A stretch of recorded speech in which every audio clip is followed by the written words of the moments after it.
Napakaganda ng Japan. Kahit saan ka magpunta, nakapunta ka na ba? Hindi pa po. Jesus Christ, kahit saan ka magpunta dyan, umikot ka. Alam mo, basta, ang daming hapon dyan. Opo. Number 3, tuturo ko sa'yo. Opo. Meron kang pinuntahang kliyente. Ang ganda ng hikaw niya. Babae siya. Opo. Appreciate mo kaagad yun. Yes. Ma'am, ang ganda ng hikaw mo. Jesus Christ. Alam mo, one thing. Pangalawa, naamoy mo siya. Ang bango mo, ma'am. Hindi ko maano ang bango-bango mo, ma'am. Alam mo, kahit umalis ako, nakita ko, naaalala kita, ma'am. Ang mga susunod niyo pong mapapanood ay ang aking pakikipagtalakayan kasama si Mr. Vicente Lopez o mas kilala sa bansag na Boss Teteng at Mr. BDO. Siya po ay isang veteranong salesman, dating OFW at isang butihing ama. Paalala lamang po, may kanya-kanya po tayong paniniwala, pangarap at patutunguhan. May masasabi at masasabi po kaming mga mali at mga opinyong hindi kayo sumasang-ayon. Piliin po muna sana nating umintindi at umunawa bago humusga. Pawang 2 tao lamang po kami na nagkikwentuhan at sinusubukang matuto sa isa't isa. Bago po muna ang lahat, pakipindot po muna ang subscribe at like button bilang suporta. Mga minamahal na kapatid, ako po si Baste, and this is Epic. Sir Teteng, bali si Sir Teteng po is father po ng classmate ko nung college po, isa sa mga closest friend ko nung college, si Valerie. And si Sir Teteng po, or kilala bilang Mr. BDO, kilala po siya ng mga OFW kung kilala niyo po si Mr. BDO. Ang dami ko na pong naririnig kay Val na magagandang istorya po tungkol sa inyo. At saka sa totoo lang po kasi, si Val po, isa sa mga nakakatawang tao na kilala ko, pinakamalakas na personality, and nalaman ko po na sa inyo po galing yung personality niya. So, sobrang excited ko po sa interview na to, and thank you po, Tito, na pinaunlakan niyo yung invitation ko. Oo nga, thank you rin sa'yo. So, punta po tayo sa unang-unang tanong. Kadalasan po ito, medyo may bigat ng onte para maiset po yung pace natin. Okay. Unang tanong ko po, Tito, para sa inyo po, ano po ba ang meaning ng success? Success. Wow, ang ganda niyan, ha? Alam mo, success nagsimula yan sa mess. Mess? Yeah. M-E-S. Paano po? Bakit ka naging successful person? Mess. Mistake. Mali yan, di ba? Experience. Alam mo na yung mali mo. Ang susunod, success. Di ba? Kailangan po talaga magkamali talaga. Exactly. Kaya nga yung ginawa yung, alam mo ba, if you are familiar with alam mo yung pencil? Opo. Alam mo yung pencil, may pambura yan, di ba? Opo. Bakit ginawa yung pambura? Kasi magkakamali. That's it. You're correct, di ba? Pag mali ka, buray mo na. So, pero pag alam mo na mali ka na, so, alam mo na, experience mo na. Gagawin mo pa ba yun? Hindi na dapat. Siyempre, wag na. Opo. To earn, at ayan, kailangan makuha mo yung tinatawag na success. Kasi yung pagkakamali naman, dumarating sa buhay ng tao yan. Opo. There is no such thing an overnight success. Tama? Opo. Pinaghihirapan yan. Totoo. Lahat yan may magsubok. Kaya nga meron dyan, yung magpakailanman, di ba? Opo. Lahat yan. All successful person has tinatawag na painful story. Yes. Pero yung painful story na yan, may kakibat na success yan. Accept all the pain and wait for your reward. Yun. Yes. Ganun. Kailangan po talagang i-render yung sacrifice. Exactly. Opo. Kaya nga wala nga overnight success. May pagsusubok na madadaanan ka. Kaya yung pagsubok na yan, hindi dapat manalo yan. Yes, nilalaban. Ikaw ang dapat manaig. Ikaw ang dapat manalo. Sa pagsubok na yan. Opo. Tito, nabanggit niyo po na bawat success story is merong painful story. Yeah. So, yung po, gusto ko lang malaman, kahit di po muna sa painful, pero ano po ba yung backstory ng buhay niyo po? Jesus Christ. Mahabang salay-salin to. Okay lang po. Pero ganun pa man ganito. Ako po laki po ako sa San Miguel, Arias, Malacanang. Isang simpleng tao lang. Nag-apartment. Minsan nga natutulog, nakatayo eh. Alam mo, simple lang buhay namin. Nakapag-aral ka, yan, San Sebastian, nakapag-aral.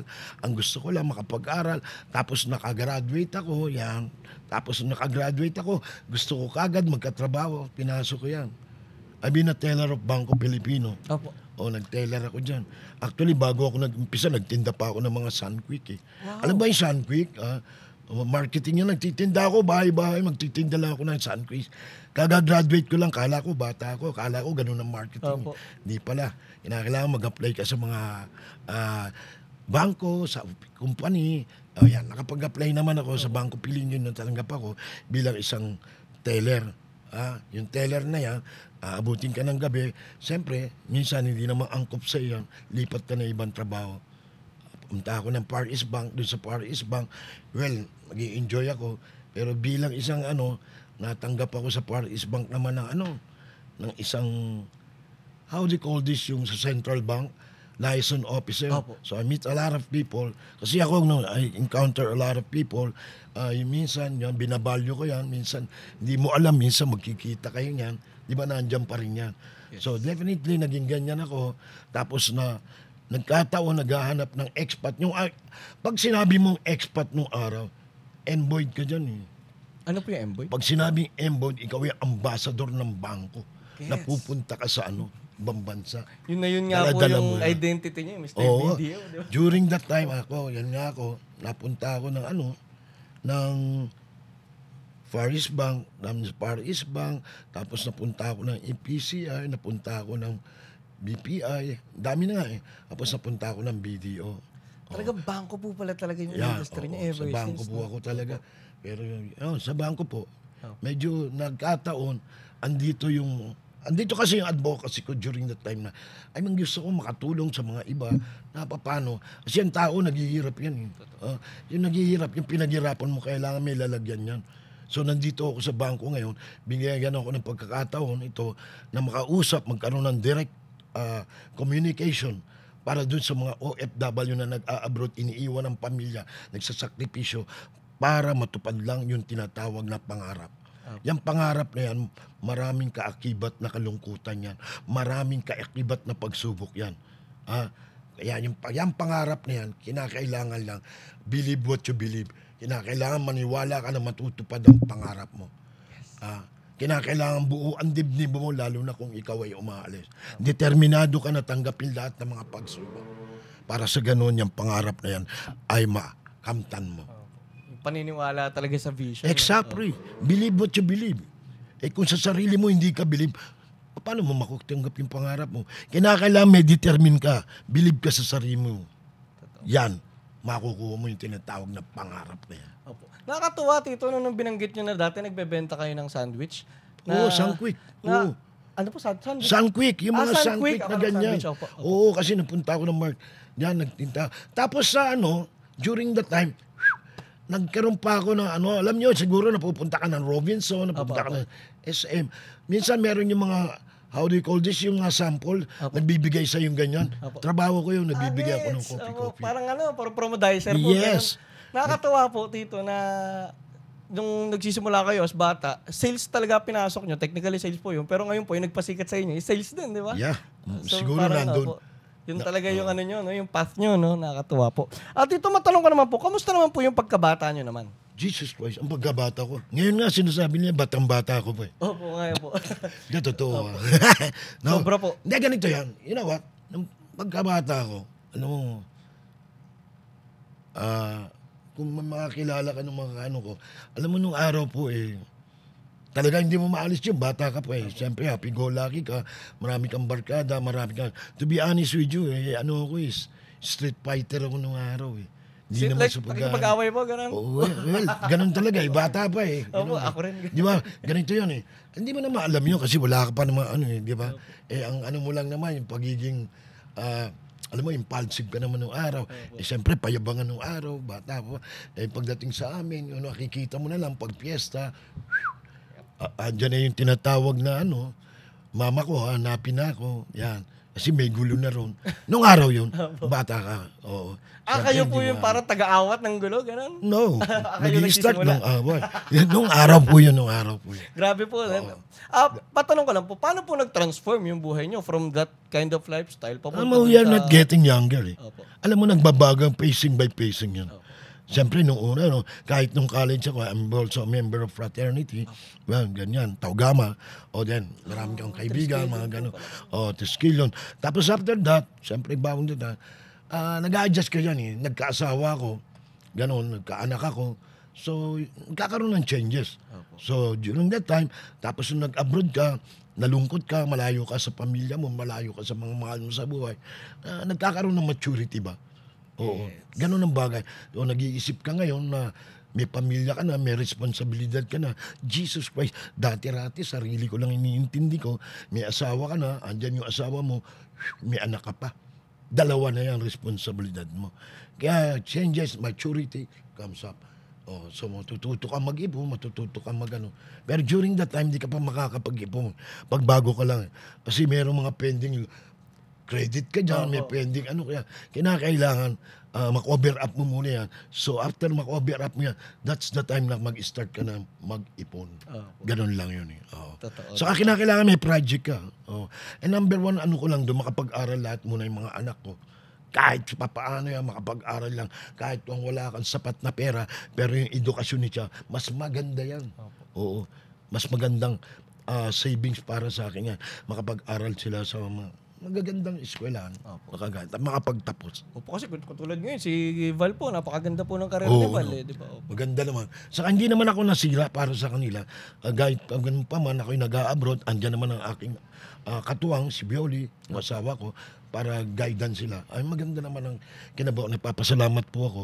At ang mga anak ko rin, masunurin at the same time, nag-ano sa pag-aaral. Opo. Nasa pagpapalaki rin po kasi yun. Well, oo, kahit gaano kakalayo eh. Siguro ganun din. Pero nasa background din ng mga anak mo yan. Nasa mga anak din yan. Oh. Pero ganun pa man, tama ka, nasa guidance din. Saka nasa environment. Okay. Ayun po, napakalaking bagay ng environment. Yes, sir. Opo. Sir, ano naman po? Natanong ko na po kanina ano yung unang trabaho niyo eh. Pero ito na lang po matanong ko. Ano po yung pinakamahirap na naging trabaho niyo? Pinakamahirap na naging trabaho. Actually, isa sa pinakamahirap na naging trabaho, alam mo, tatanungin mo ako ito ba yung trabahong, how do you call this? Yung trabahong nandito na ako sa mataas? O yung nag-umpisa pa lang ako sa ibang mga trabaho? Pwedeng pareho po para... Alam mo ako, naging checker ako ng Malabon. Checker. Yung crawl, yung nagaganon, SNR, Opo. yung sa BPW. Gets. Bago ako magtrabaho, nagiging nag-checker ako dyan. Ako po yung bumibilay ng crane kasi dyan, sa Malabon kasi, nagbabaha dyan eh. Tapos meron dyan, di ba, maugat na gano'n. Nagtrabaho po ako sa checker. As a checker, nagtsatsaga po ako dyan, yan, gano'n, para para meron akong additional tuition at the same time baon sa akin. During that time, malayo yan, Malabon yan. Pag nagbaha dyan, maglalakad ako pa uwi, di ba? Yan, umaalon dyan, nagkakano. Tinagsagaan ko yan, being a checker, DPWH. Oo. Estudyante pa po talaga kayo, no? Yeah. Dati po talaga usang working student, no? Hindi pa yan. Di ba may hayalay nung araw? Yung hayalay nung araw, meron diyang restaurant eh. Opo. Tapos tita ko yung dyan eh, yung nagtitinda ng soft drinks, ganun. Alam mo, nandun ako. Opo. Ang trabaho ko lang, tiga bukas, tiga bigay ng soft drink. Kaya nga minsan nakikita ko ng iba. Tapos sa lugar namin, si Teteng, tiga bukas lang ng soft drink yan. Pero hindi ko inaantala yun. Pero ganun pa man, well, gusto ko lang, meron akong, pagpasok mo, meron kang konti, di ba? No, okay lang sa akin yun. Pero unfortunately, nakita ko yung mga taong yun. Sabi ko nga sa kanila, dapat ang bagay pinaghihirapan. Sabi nila, ngayon, andun lang sila sa amin. Ganun. Ganun sila, nagtataka sila sa akin. Ganun. Kasi sabi ko nung araw kasi, naghirap ako kakabukas ng soft drink. Ganun lang yun. Maraming bagay. Kaya ikaw, kinakailangan huwag kang matakot tumarap sa buhay. Oo. Dapat. Hindi naman kami mayaman, hindi naman kami sapat lang yung kinikita ng magulang ko. Kaya kinakailangan tanggapin mo yung mga pagsubok. Totoo. Pero nakaka-amaze po talaga na yung grassroots pala talaga ng sales. Nandun na kayo. So parang kayo po ba masasabi nyo nagamit nyo rin talaga yung experience nyo dun sa pagbubukas ng dati sa ginagawa nyo po ngayon? Alam mo, habang nagbubukas ka, nakikipagkwentuhan ka, sana manalo ka. Yan gano'n. Yan good luck sa'yo Tapos gano'n. Sabi ko sa kanila, alam mo, ang swerte minsan lang yan. Opo. Opportunity, nakwas. Pag nanalo ka na, uwi ka na. Ayun nga po. Nakikipagkwentuhan lang sila. Pero gano'n yan, doon sila masaya. Anybody kung saan ka masaya, enjoy yourself. Life is short. Totoo. Tsaka nakakatawa po, no? Kunyari po, yun dun sa High Alay. Pagka kumita sila, tas ikaw yung nagbigay ng coke nila, pakikupay nag-iswerte sa kanila. Ganun lang yun. Di ba? Opo. Tito, ano po? Paano naman kayo napasok sa mundo ng sales? Mundo ng Sales. sales. Opo, sa bangko po. Actually, nung araw, alam mo pa, isang Apex clerk lang ako kung sasabihin mo. Alam mo, nagmula ako sa Apex clerk. Nung una, taga-type lang. Yung una kasi Olymp ka pa eh. Tak, boom, babato mo. Tapos hindi ka pa ergo yung mga bangko nung araw. So, ganyan ka nagsimula. Tatype ka ng debit, credit ticket, yan, ganun lang nung araw nun. Yung tinatawag na, kasi ako yung processor nung export-import, yung mga nag-import, yan, ganyan, pupunta sa akin. Gagawin mo licenses. Ganun yan. Ganun ang trabaho ko nung araw. Ganun na araw, nag-enjoy ka lang. Oo. Tito, ano naman po? Yun po, kasi 'di ba ang technically po yung nagiging trabaho nyo ngayon sa is nasa mundo po ng sales eh. Parang technically you're alam mo, binibenta mo rito binibenta yung, nyo po yung yung produkto ng video. Opo, yung produkto ng video. Yung serbisyo ng video. Ako po, dahil si Val po, yung anak nyo po na tropa ko, nasa sales din po siya. At saka magaling siyang sales lady. Dahil professor po siya na Lasal ngayon sa marketing. Oo nga eh. Magaling Ganyan. po siya. And ako po kasi sa paniniwala ko, yung ganun talaga is technically, partly genetic and influence. And sure po ako na sa inyo galing yung Well, skill thank na you. yun, o Siguro yung nga. natural talent na Ano yun. to eh. Opo. Sa Abiba. Opo. And yung sales din po, sa lahat po na may pangarap magnegosyo and may pangarap na umunlad, napaka-importante po ng sales. Diba? Yes. So, Totoo yung yan. po ang tanong ko, Tito, paano po ba maging magaling na salesman? Simple lang yan. Yung salesman namin nasa sa'yo yan eh. Alam, maraming bagay na pagtitinda. Pangalawa, titingnan mo kung ano yung... Kasi ang salesman nasa produkto mo rin eh. Yung produkto mo and at the same time, paano mo maibebenta itong produkto na ito. Itong produkto nito, kinakailangan mas magaling to sa mga kalabang ko. Pangalawa, minsan hindi rin produkto eh.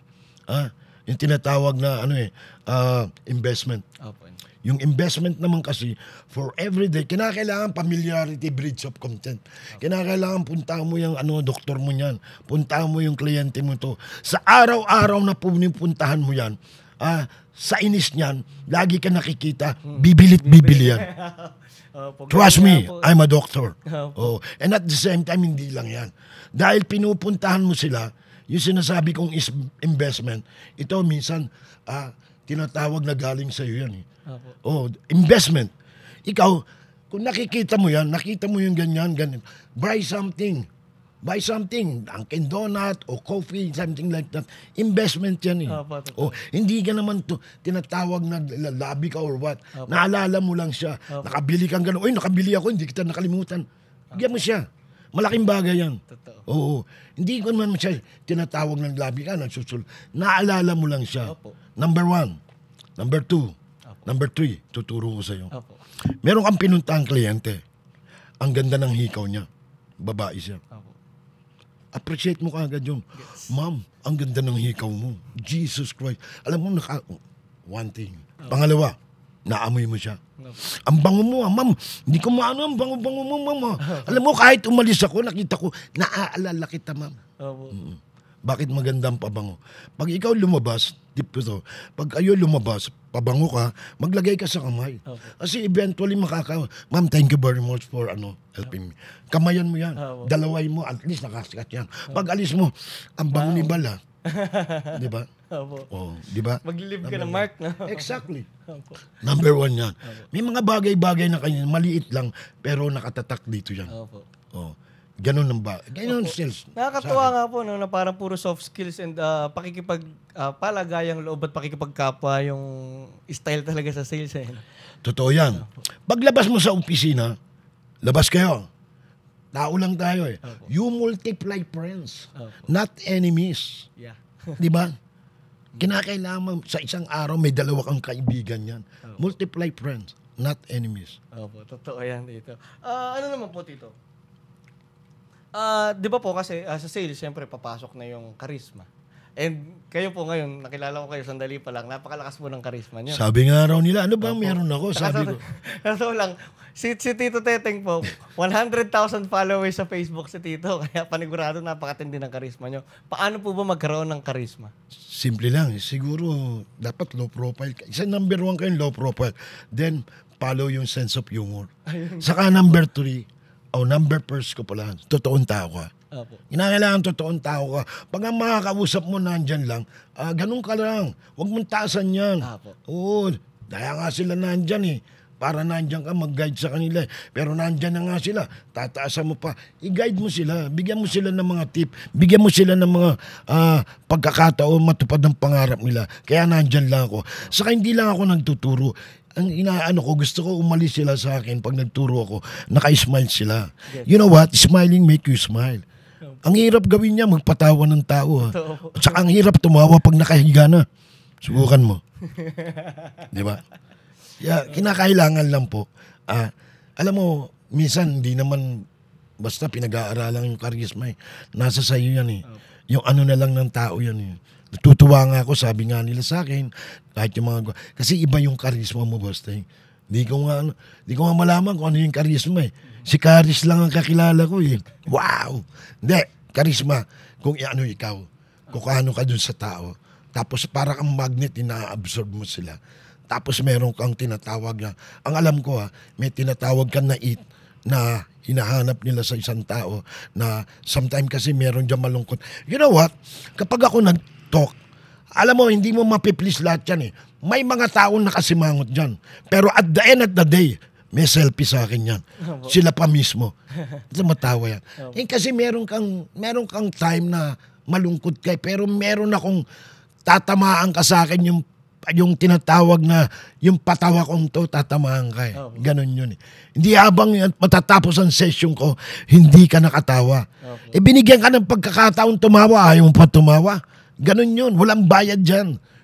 Smile. Smiling make you smile. Kaya make sure, i-exercise mo yung smile. Tumawa ka lang. Alam mo, pagtawa mo, di ba, kita mo, nawawala yan. Dahil mo pa nagpa-facial niya kung lagi ka nakatawa eh. Oh. Kaya makakilala ko pong mahilig tumawa, mabata sila tignan. Jesus Christ, parang sinabi mo, bata ako ha. Opo, so, I like this guy. totoo lang, Tito, napakalakas po ng... Salamat. Po, opo, sa totoo. Salamat sa'yo. Parang Salamat. very in tune pa po Basta. kayo ngayon sa age nyo po. Tito, yun po, nabanggit niyo yung humor kanina sa karisma. And si Valde po kasi, isa to sa source ng talagang tawa namin buong college life. Oo. Tapos ang alam ko rin po, yung buong pamilya nyo rin po, sobrang humorous. Yun naman po, paano naman po ba maging humorous? Saan nyo po ba nakuha yung humor nyo? Alam mo, simple lang yan. Kasi magulang ko ng araw, kahit wala kami, basta may mga time kami, kanya-kanyang biruan yan. Kasi, alam mo, magsisimula talaga yun dito sa inyo. Dito sa loob. Kung kami, very close kami. Saka kami, pag nagkainan, pag nag-anuan, kanya-kanyang punchline na yan. Patawanan o pag-anuan. Saka kinakailangan, kung gusto mong maging okay kayo, walang basagan ng trip. Kasi pag may basagan ng trip, pangit na yan, hindi na maganda. Kalabasan. Exactly. Kanya, kinakailangan niya kanya-kanyang style yan. May papatawan yung isa. Hindi mo. Alam mo. Isunod mo yan. Magimbala mo sa susunod yan. Ganun kasi kami. Oo. Hindi kami lumaking mayaman. Andyan lang kami. Kaya andun siguro yun. Kasi nandito kami sa isang bahay. Kasi alam mo, pag maliit ang bahay mo, pag isakto yung bahay mo, nagkikita kayo lagi. Tanda mo, compared to malaking bahay, lahat kayo, lalaki ng kwarto. Diba? Pagdating mo sa opisina, hindi mo makikita yan. Nasa kwarto lahat yan. May kanya-kanyang TV yan. Sa amin, isa lang ang TV namin, siksikan pa kami. O di nandun kami lahat. Bibig lang ng kropik dyan, bibili ka ng popcorn, di kanya-kanya na yan. Diba? Ganun. Kaya may closeness. Oo. Kung tataka ka, bakit may mayayaman dyan? Hindi nyo alam. Andyan na pala sa taas yung anak mo. Dito, pag kami. Wala pa si Alam mo, kasi isang pinto lang. Papasukan. Yung mayayaman, ang dami niyan. Diba? Ang daming bahay na. Hindi ko naman kinukumpara yung Pero ganun sila namuhay. Respetuhin natin.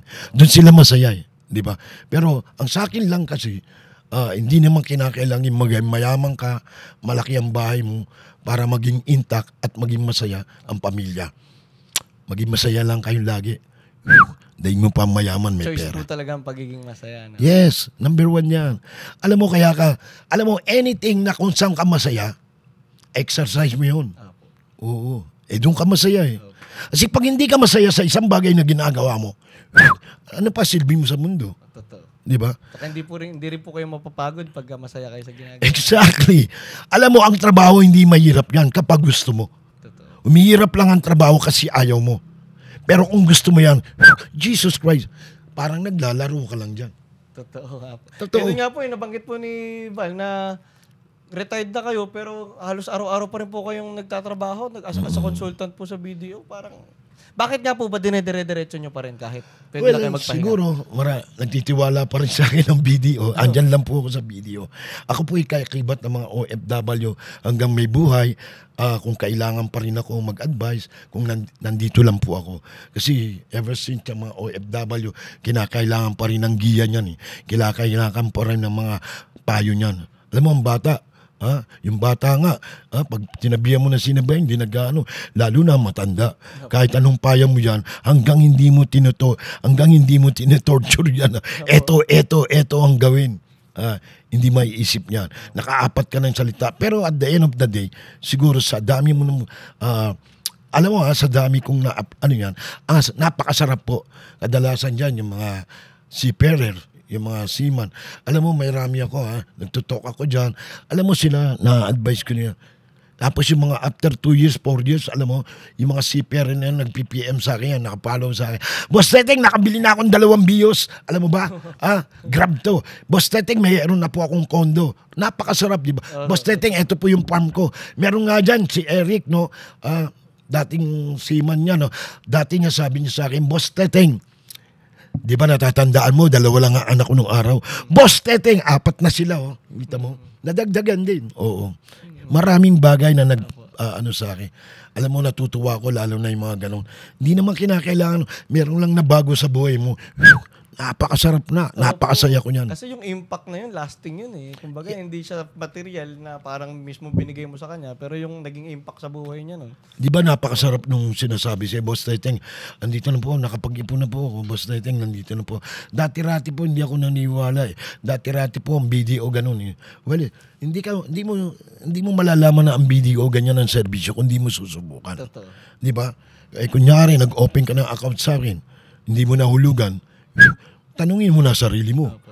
Bakit ka pa nag-open ng account? Opo. Di ba? Nasa iyo ang problema. Nasa iyo. Pero yun din po yung maganda sa sa sales po, no? Na parang pagka maganda talaga yung produkto mo, para bang tinutulungan mo na lang din talaga yung customers para mapadali yung buhay nila or parang mapaganda yung buhay nila dahil sa produkto mo. So parang Of course. pag ganun po yung perspective, parang hindi siya ganun kahirap ibenta kasi alam mo tumutulong ka lang. Parang ganun. Yeah.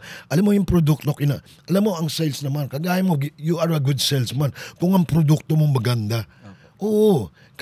Pero meron dyan kahit hindi maganda yung produkto Nabibenta. pero nabibenta, bakit? Kasi alam mo na, sabi mo nga, kung ang dila mo mabulaklak, pwede mo ibenta kahit relo ng City Hall. Totoo. Pero ang nakita ko pong problema dyan is yung reorder. Yeah. Yung reorder, tama ka. Sabi mo, namili ka, di ba? Tapos nabenta mo, di ba? Kung hindi satisfy sa servisyo mo o sa produkto mo, wag ka na mag-expect ng reorder.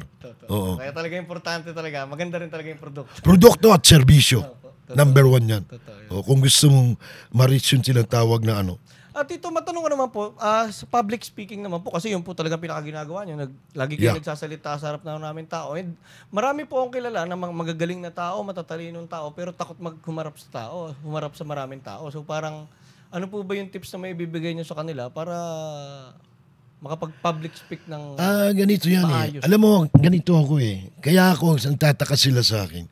Bakit ganun, ba't hindi ako kinakabahan? Simple lang naman yun Kapag yung trabaho mo, alam mo, kapag yung sasabihin mo para sa kanila na maganda, wala kang dapat takot. Wala kang dapat ikatakot. Kasi alam mo, pag humarap ako sa stage, kahit sa 3,000 yan, sa Hong Kong, sa Italy, dito sa MOA, sa kahit yan, 3,000, 6,000, maraming mga OFW, mga anak pa ng OFW sa mga seafarer.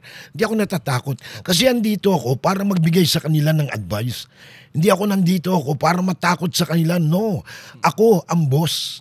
Ako ang boss dito. Ako, boss Teteng na magbibigay sa inyo. Kasi kung matatakot ako sa harapan nyo, hindi ako makakapagbigay ng magandang messages para sa inyo.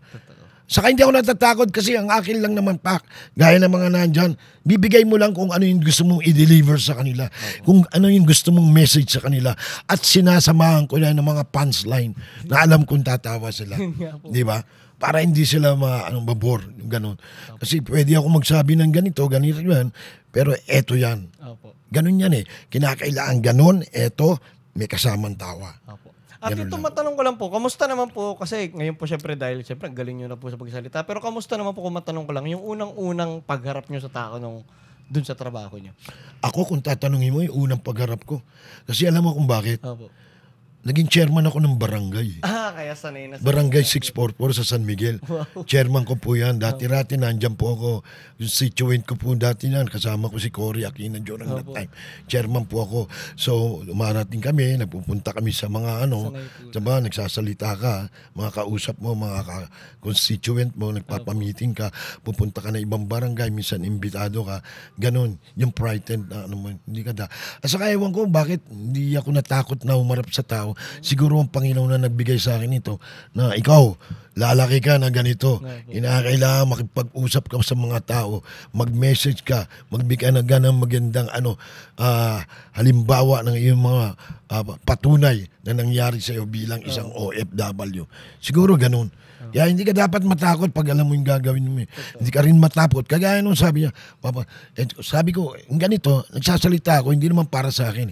Nagsasalita ako para gusto ko maipabot mo sa ating mga listener na ang importansya ng pagiging mag-iipon, ang importansya ng sales, ang importansya ng pagiging mapalakaibigan, ang importansya ng pagiging tinatawag nito, maka-achieve ka, makuha mo yung tinatawag na pangarap mo.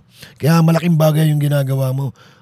Basta, kahit maliit lang to yung natin, yung sharing ng naaabot ng ibang tao yan. Ng knowledge. Naaabot ng ibang tao yan. Meron po, nung kailan, may nag-guest po ako na taga Boracay siya, na napanood niya lang po bigla yung podcast, tapos tuwan-tuwa siya. Nagulat ako, umabot ng Boracay yung podcast. Kita mo, malaking bagay yan.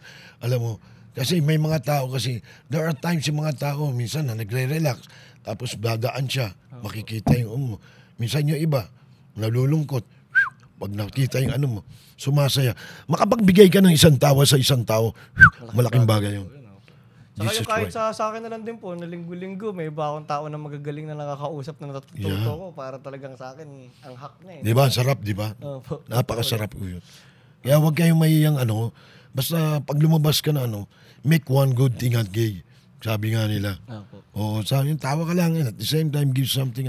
Alam mo, hindi ko na kailangan tapos, alam mo, ang akin lang naman, ma-share ko habang may buhay. Andito ako habang meron akong boses, habang meron akong pagkakataon isalahalat, ma-share sa mga OFW. Actually, hindi lang mga OFW ang followers ko. Yung may mga taong naniniwala sa akin, nakikinig, nanonood talaga, inaabangan. Maraming salamat nga pala sa nagpa-follow sa akin. Maraming salamat sa nag-share sa akin. Salamat sa inyong pagtitiwala. Sana humaba pa ang buhay nyo. Para tuloy-tuloy ang pag-share nyo at pag-like sa akin. Okay, po, yung episode na to, i-share nyo rin to. Yeah, of course. Andito, interview ko, i-share ko to. Share na para kayo. Malaking bagay po itong tulong nito, and at the same time, na-enlighten yung mga kababayan natin, naliligaw ng daan, o kaya stagnant lang. Pag napanood to, gagalaw yan. Yes, tita. Diba? Ito lang po, gusto ko lang pong i-comment yung sinabi niyo po na baka gift ko na lang din talaga. Kasi parang nakita ko po sa story niyo, para talagang yung natural gift niyo at saka yung mission nyo, nag-align, naging pareho. Yeah, totoo. Parang ganun eh. Sabi nga, ako nga nagtataka rin. Siguro God is good. Sabi yun, nandito na siguro yan. Ito na ang way na para makatulong ka. Indirectly, nakakatulong ka sa mga tao. Totoo. Oo. Yun nga po, kasi napaka-importante po nun eh. Paano po ba mahanap ng isang, kunyari, isang 20 years old na ligaw pa? Kung ano po ba talaga yung mission niya at saka yung purpose niya sa buhay? Simple lang naman yan eh. Alam mo, basta 20 ka pa, 20 years old ka lang. Alam mo yan, sa kadalasan ng mga kabataan ngayon, alam mo, nakakonsentrate yan sa ano eh, sa gadget eh. Kahit saan yan, nakakonsentrate yan. Alam mo, hindi ko na lang alam we are 120 million population in the Philippines. Ha? Halos karamihan may gadget na. So, dyan mo dapat ipano alam mo yung social media, malaking impluensya eh. Di ba totoo yan? Ito, malaking impluensya to pag naano nila. Di ba? Malaking impluensya yan. Yung mga 20 years old, nandyan pa sa state no, ano yan, stubborn. So, kinakailangan, i-train mo lang yan. Saka huwag magsawang advicean yan. Eventually, guidelines ang kailangan yan. O pag nagsawa ka, ikaw ang talo. Oo. Di ba sabi ko nga, familiarity breeds of contempt. Meaning sabihin, araw-araw mo lang ano yun yan at the end, susunod din yan. Susunod at susunod yan. Tito, ano po? Di ba po kasi, di ba yung sa trabaho niyo po, napupunta po kayo ng ibang bansa. Yeah. So, sa mga napuntahan niyo pong bansa, ano po yung pinaka-paborito niyo naman?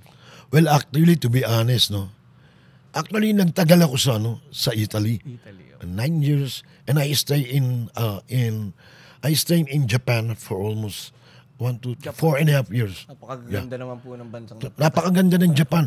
Kahit saan ka magpunta, nakapunta ka na ba? Hindi pa po. Jesus Christ, kahit saan ka magpunta dyan, umikot ka. Alam mo, basta, ang daming hapon dyan. Opo.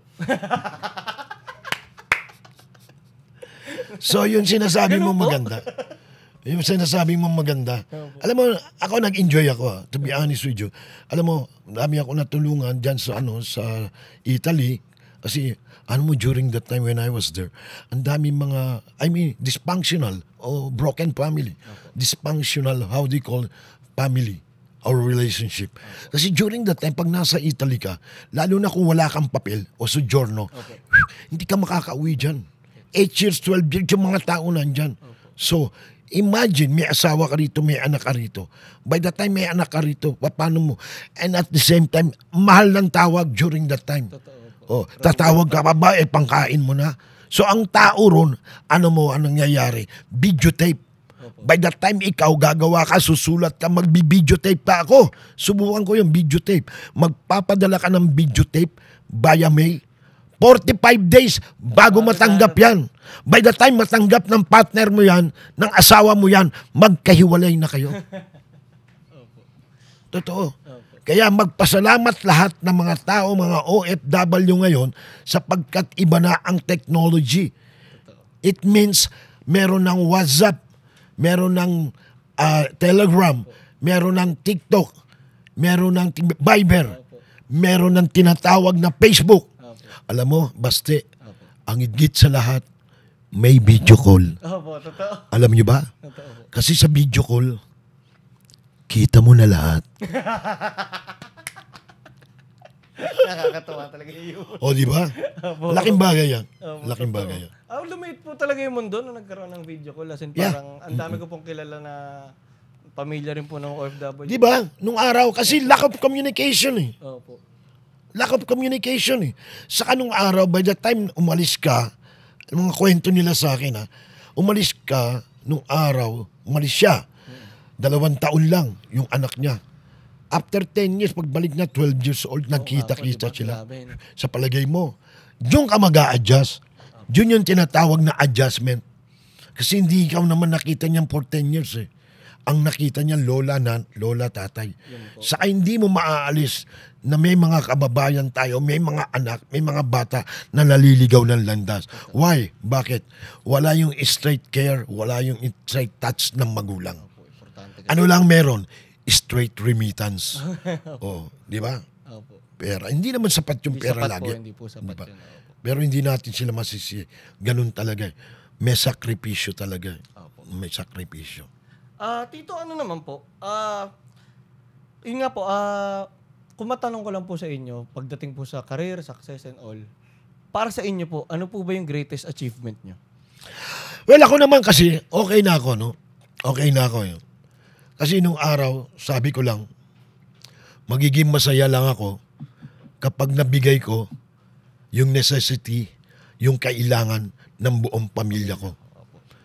I can only be happy. Tinatanong nila ako lagi dyan, paano ka na ba nagiging masaya, Boss Teteng? Alam niyo, happy ako when I provided all the necessities needed by my family. That is what I am happy. Simple lang yan. Hindi mo na kailangan yung masaya ka. So, ang ayaw ko, alam mo, isang ayaw ko rin, nabibigyan mo ko ng isang magandang, let's say, may magandang pagkakataong binigay sa'yo, may swerteng binigay sa'yo, pero may kapalit din. Pero better na wag mo na ibigay sa akin yan. Oo, sa akin wag mo na. Kasi there are times ganun eh. Mag-expect kayo. Magkakaroon ka tapos may kapalitan. Lagi kong dasal yan. Okay na yun. Huwag mo na ibigay sa akin yung ganun nun. Basta okay lang sa akin na okay na ako rito. Walang sakit ang mga anak ko. Yung mga apo ko o yung mga kaibigan ko, kamag-anak ko, walang sakit. Okay na sa akin nun. Simpleng buhay lang. 3 beses kumain sa isang araw. 4 pag birthday ng kapitbahay. Kung imbitado ka. Simpleng buhay. Totoo, no? Parang nakakatuwa po na ang dami nyo na po nagawa, ang dami nyo na lugar na napuntahan, ang dami nyo ng buhay na naapektuhan. Pero ang pinaka-achievement nyo po para sa inyo is yung peace and happiness kung titignan. Yes, totoo. Totoo, basta. Simple lang yung peace and happiness. Andiyan ka na eh. Okay na naman sila eh. Sila naman ang gagawa ng buhay nila. Tapos na yung tinatawag na kalbaryo mo. So guide ka na lang. Saan? Sa mga apo mo. Di ba? Andiyan na sila. Alam mo, second yung mga apo na eh. Di ba? Parang ganun. Andiyan na rin sila. Alaga mo pa rin. Pero gusto ko, hindi naman sabi nga nila, nandiyan ka na. Malalaki na yung mga anak mo. Alam mo, habang buhay ka, kailangan na nandiyan ka pa rin sa anak mo. Totoo. Ganun lang yun. Tanda mo lagi yan. Ayun naman po, Tito. Usapang pamilya naman po kasi base rin po sa kwento ni Val na sobrang family first po talaga kayo na siya po kahit anong mangyari basta pagka usapang pamilya kagad ang priority. So yun din po yung doon po ko amaze sa inyo na bilang OFW po, ano po ba yung sikreto para maging solid pa rin yung pamilya kahit po madalas kayong wala dito? Simple lang yan. Alam mo noon, mahalang tawag when I was in Italy. Pero tumatawag ako eh. Lagi. Oo, sabi nga ng pinaka-boss ko. Sabi nga ng boss ko, with the presence of my colleague, Teteng, ikaw bahay na yung charge mo dun sa sa telephone. Well, sabi ko, it's my happiness, sabi ko. Okay lang po yun. At least meron akong communication sa pamilya ko. Tsaka hindi ko bahay na ng Cavite yung 150,000 noong araw. Jesus Christ, yun ang gastos ko. Grabe. Ganun yun noong araw. Opo. Sabi ko, kasi nagbabayad ako. Kasi nakadiretso yun. Collect call. Can you accept collect call? Oo, ikaw naman magbabayad sabi ng asawa ko. Kaya tinatanggap nila. Ako nagbabayad. So malaking bayad yung communication. Number 1 factor yan. Communication. Opo, nakakatuwa po kasi marami pong OFW na minsan sinasakripisyo nila yung communication na yun dahil para makapagpadala ng mas malaking pera. Pero yun nga po, na kung bibigyan mo ng atensyon na napaka-importante ng communication mo sa pamilya mo na minsan mas mahalaga pa yung kaysa doon sa perang may ipapadala mo. No? Kasi tama ka kasi. Kasi ikaw, bilang nangyayari kasi nan, nagiging, yung recipient, nagiging attitude na lang nila tumanggap. Opo, yun nga po. Di ba? So yung tumanggap, hindi mo naaalala yung nagpapadala sa'yo. Hindi naman alam mo, lahat ng pawis, lahat ng pagod, pag nasa abroad ka, kasama na nag-a-abroad yan. Tapos saglit lang gagastusin ng mga nandito. Dapat win-win situation. Na nagpapagod yung taas doon, alagaan mo yung perang pinaghihirapan ng nasa abroad. Ganun dapat. Oo. Ito naman, Tito, kasi ako, feeling ko, kaya rin po masaya yung pamilya nyo dahil nakahanap din po kayo ng partner na sobrang galing. Jesus Christ! Oo. So, yun naman po, key, kasi sa mga naririnig ko po mga successful people, lagi pong sinasabi sa akin na find a good wife. Ano po ba ang strategy para makahanap ng good wife? Alam mo, simple lang naman. Ako po, ganun. Alam mo, kung ikaw, sa akin lang to, in my own analysis, during that time, isang bagay lang ang inisip ko. Since alam mo naman na kami ay close family. Gusto ko yung magulang ko, malapit sa akin, mga anak ko. Alam mo, isang bagay lang. Basta sabi ko lang sa God noon, Hanap mo lang ako, bigyan mo ako ng isang babae na mamahalin ng pamilya ko. Hindi kinakailangan mahal ko ng gusto. Basta mahal ang pamilya ko. Kasi nagkakataon, kasi tingnan nyo, isort nyo, kapag mahal na mahal mo yung babae, tapos pagdating sa pamilya, the reason kayong nagkakahiwalay, kasi hindi maganda yung tinatawag na mix o yung tinatawag na chemical na value ng pamilya. Kinakailangan yung babae magaling, yung formula niya, kunin yung mga ano. Hindi, not necessarily nagagawin mo yan as assignment. No, kailangan ano ka rin, willing ka talaga magkaroon ng good relationship with the family involved sa gusto mong mapangasawa. Ganun yun. Oo. Tanda mo lagi, bakit nagkakahiwalay ang pamilya? Dahil dun sa pamilya rin. Kasi yung babae, sa akin lang to, yung babae kasi hindi makatagal, hindi maka-stay, may kanya-kanya yan, di ba? Hindi makapag-adapt nung tinatawag niya kasi kumukontra din siya, di ba? Dapat kinakailangan teamwork dun sa family ko. Dapat may harmony. Oo, Jesus, maniwala ka sa akin. Lalo na kapag pinasukan ng third parties, tapos yung pamilya mo, nagsumbong ka ron, pak, ano ang additional no? Siyempre, hindi ka babayaan ng pamilya mo. Dapat yan, lahat ng sulsul, nandyan na yan. Kaya pagdating doon sa pamilya ng ano mo, so ganyan na, yan, nagkakaroon ng crush. Di ba? Kaya kinakailangan number 1 yun. Kinakailangan, pag pumili ka ng partner mo in life, tignan mo kung mahal ang magiging, kung mahal niya yung pamilya mo. Basta kung papili ka, mahal mo siya, at mahal din yung pamilya mo. Simple lang yan. Tignan nyo, kaya maraming dysfunctional, kaya maraming broken family. Kasi hindi nagkakasundo ng pamilya. Ganun lang. Sobrang laki problema po. Yeah, number 1 yun. Saka yung enviousness, yung jealous. Dapat number 1. lalo na pag... Dati, anak ko yan eh. Minsan ganun yun. Dati nagbibigay sa akin yung anak ko. Ngayon, napangasawa lang yan. Hindi na ako matanggap. Financially, minsan. Yung pamilya dun exactly. Sa asawa na dapat hindi. Ganon. Ano naman po, Tito? Para sa inyo po, ano naman po yung mga strategy nyo para naman po, kasi yun nga po, sila Val po, maganda po career ni Val, yung dalawang kuya niya po, mga bankers din. Yeah. Ano naman po yung strategy nyo naman sa parenting naman po? Sa mga ano ko? Opo, simple lang naman, sinabi ko, malayo ko rin, anak. Opo. Andaan nyo, nakakausap ko na. Simple lang yan. Alam mo, pag gumawa kayo ng kalokohan, nandiyan kayo sa mga exclusive, uuwian ko kayo. Pare-pareho na tayo. Kahit mga pamangking ko, sinabihan ko yun. Kasi nga, dati nung araw, brusko eh. Nakikinig naman sila sa akin. Uuwian ko kayo. Sasakripice ko yung trabaho ko para, andaan nyo, pare-pareho tayo. Mababait naman mga anak ko. Lalo na yung mga pamangking ko, gano'n naman sila lahat. Kasi nung araw, alam naman nila, siyempre, sabi ko nga sa'yo, iba namang araw eh. Totoo. Iba namang araw. Dumating din po kayo sa point dati ng OFW kayo na medyo yung mga pamilya po ng mga kapatid, ganun, medyo sumuporta rin po talaga kayo. Ganun. What do you mean? Yung usong OFW situation po na yung pamilya mo na mga kapatid mo, yung mga anak ng kapatid mo, yung mga ginawa nyo rin po naging dati. Meron naman. Naging risk. Nung during the time ako, kasi hindi mo mawawala yan. Minsan naman, hindi naman kompleto yung ng kapatid ko, di ba? No? Yan, nagpaaral ako, nagpaano. Pero part of yan, family culture. Depende sa family culture. Oo. Pero kung maisip ka ng tao, hindi mo gagawin yun. Oo. Kailangan, bigay mo yun. Oo. Minsan, kasama mo naman yun, pamilya naman yun. Totoo. Tsaka huwag kang mag-expect ng bayad. Oo. Sa ngayon, iba na nga eh. Oo, di ba?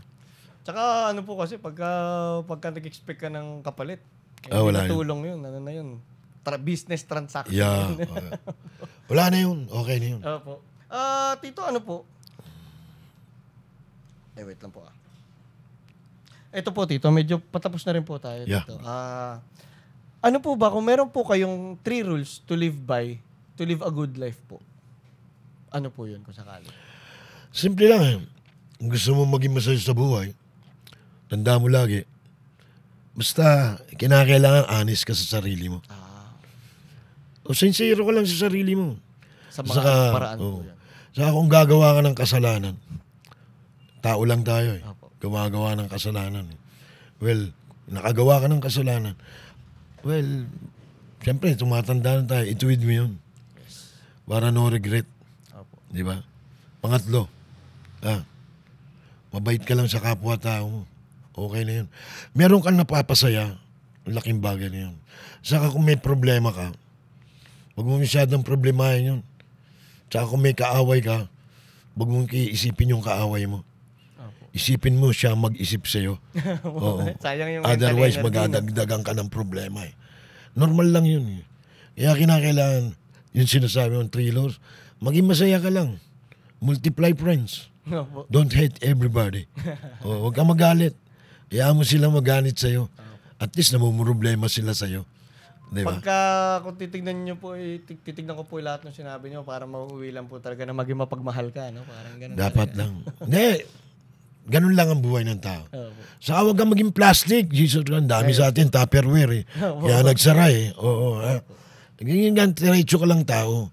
Diretso ka lang kasi kahit nasaan ka, pag plastic ka eh, dala-dala mo pa rin yan eh. Opo. Tsaka sayang din po Diretso ka lang. inauthentic ka rin. Hindi naman masarap, di ba, hindi naman masakit sabihin na gipit ko ngayon.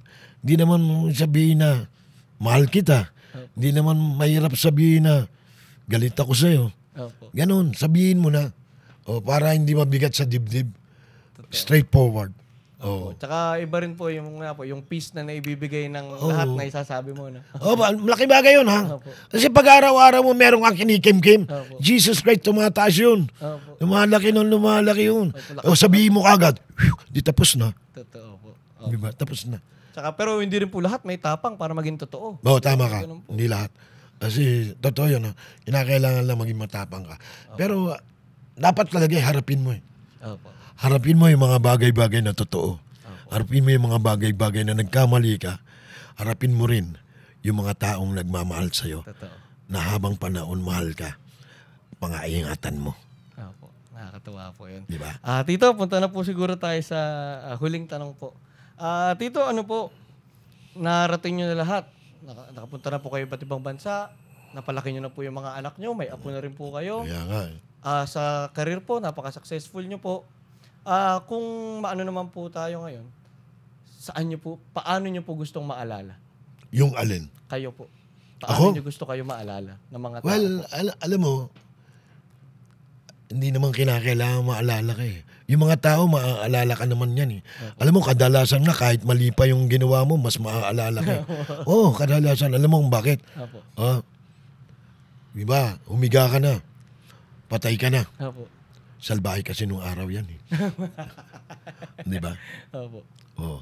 Diba, kahit na salbahe ka, totoo ha, alam mo, plastic kasi yung iba dyan eh.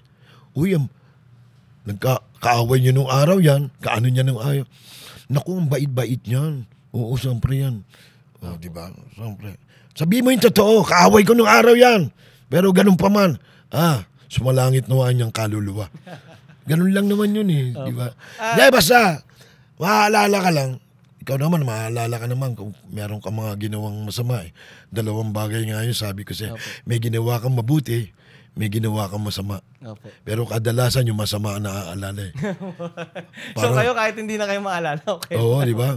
Parang media lang yan eh. Bakit gumagaling yung ano? Kasi mas masama yung inataas. Opo. Pero sure naman po ako, Tito, na lahat ng taong naapektuhan nyo sa buhay, maalala kayo ng napakagandang memory. Oo naman. Opo. Saka basta sa akin lang, nakapagbigay ka ng isang magandang message sa kanila. So, that's fit to me na maging happy. Opo. Tito, ito po, huling-huling tanong na lang din talaga. May mga further goals pa po ba kayo ngayon? May mga gusto pa kayong ma-achieve o magawa? Or... Well, siyempre naman. Yung goal hindi nag-i-stop yan. Ang akin lang kasi, alam mo, gusto ko kasi marating pa ng mga bata. Gusto ko kasi habang alam mo, gusto ko kasi itong PIDOS na to, ito yung financial nito, habang nasa college ka pa lang, dapat mapag-aralan na to. Kasi by the time na magtatrabaho ka na, at least handa ka na. Di ba? Yun ang goal ko. Dapat mga estudyante malaman to na ganito, ganire. Para nagkakaroon sila ng idea saan ko ba dadalhin ang perang pinaghirapan. Di ba pag nagkatrabaho ka, alam mo na kagad kung saan dadalhin yung pera mo Tsaka na yung financial pinaghirapan mo. literacy po kasi talaga magandang maaga na at Yeah. tututunan. Nung araw kasi wala eh. Kagaya nung araw kasi, di ba yung tinatawag na 24 oras ubus na happy one day millionaire nung araw. Pero ngayon matalino ng mga tao, matalino ng mga OFW. May mga investment na yan, may mga insurance na yan, may mga bahay na yan, may mga tinatawag na may mga farm na yan na dapat ganun ang tao na nga. Marunong na sila. Kaya happy ako sa mga OFW ngayon. Apo. Ay, Tito, ito, sorry, ang dami ko pa naisip. Last na thing na po. Imagine niyo po, 25 years old na po yung mga apo nyo. Ano po yung message nyo sa kanya? Sa kanila? Kung 25 years old na rin. Yung What do you mean? mga apo nyo po. 25 years. Ay kasi ngayon, ilang taon lang sila? 14? 4 years old? 7 years old? Ano pong... So by that time, ilan na ako no? 1, 2, 3. Baka naka-wheelchair na ako nun. Opo. Huwag naman sana. Okay. Ano pong mensahe Well, simple niyo sa lang naman. Gusto ko lang naman sana. Gusto ko mabigyan ng pagkakataon, bigyan ng lakas o bigyan ng power ang mga anak ko na para maganda ang pagpapalaki nila sa mga apo ko. Ganun pa man yung mga apo ko. Sana yung ginawa ko nung araw, naging gabay ang aking magulang, sundin nyo ang mga magulang nyo. Kasi walang magulang na ilalagay kayo o igigida kayo o ituturuan kayo o ihahatid kayo sa masamang landas. Tandaan nyo lagi yan. Makinig lang kayo sa magulang nyo. Hindi naman masama yan, makikinig nyo lang. Pero minsan makulit ang magulang. Pero kung mali yung magulang, pwede nyo naman sulatan yung magulang mo, Papa, mali ka. Di ba? Kasi may pride eh. Kaya nga tatay, di ba? Minsan di nag-a-accept ang tatay ng mali. Di ba? Kasi nga silang tatay eh. Kaya mo nga pinaaral ang anak mo para malaman yung mali eh. Yung iba, alam na ng anak mo na hindi mo natutunan nung araw na nag-aral ka. Kinakailangan i-accept mo yun. Iba na ang buhay ngayon. Iba na ang kumbaga sa iba na yung age ng mga bata ngayon. Di ba nung araw nga, mga bata hawak ang libro eh. Ngayon, mga mas hawak na nila yung gadget eh. Di ba? Yun lang ang sasabi ko. Kinakailangan tumanaw rin sila ng utang na loob sa magulang nila. Kasi yung magulang nila, ang naging gabay nila, hindi mo mararating yun kung hindi sa magulang mo. Ako naman po, confident naman po ako na sa example na naibigay niyo po Kalaval, panigurado pag sila naman po yung naging magulang, magiging magaling na magulang din po sila. Hope so talaga. Boss Val. Yan po ang Boss aking anak. Teteng, maraming Maraming sa salamat opportunity. Napakaganda po ng mga nakwento. Oy, Baste, maraming salamat ha. Yung mga gustong magpa-interview nga pala sa akin.